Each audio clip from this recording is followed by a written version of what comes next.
Nkuzaniye inzu nziza iri mu kagari ka Byahi, ukatiye mu Kiziba udakomeje ku musigiti, uhita ukata utangira ikibaya cya Rubavu cya mbere, urazamuka muri ayo mavene nibwo ubona iyi nzu mureba muri video. Iyi nzu ni nziza, yubatswe bigezweho, ifite igikoresho papa, ni nziza pe. Urabona ukuntu yubatse gisirimu.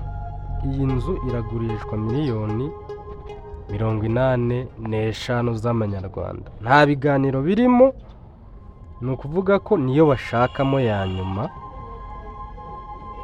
gusa imeze neza nk'uko mubireba muri aka kavideo. Yarubatswe pe. Ifite ibyumba 4 na salo, salamanje, ikagira igikoni, ikagira akajaride keza ko hanze, ikagira ahantu ho kwicara hejuru hateguwe neza. Aho mureba ni ahantu ho kwicara ukwinywera agafanta mu gihe ubishaka. Reba akabariko k'imbere kateguwe neza, kameze neza. Inzugi zikoreshejwe muvura, ni inzugi zigezweho, kandi plafo ni gypsum. Yigira ibikuta byiza bitatse ku buryo nta kintu na kimwe wahinduraho.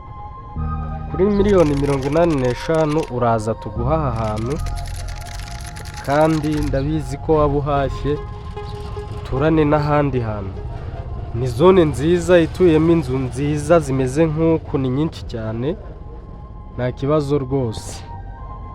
Ifite salo nini ihagije pe. Mutwandikire kuri 07883755. kandi iyi nzu kuyigeraho ni ukuduhamagara kugira ngo tubafashe.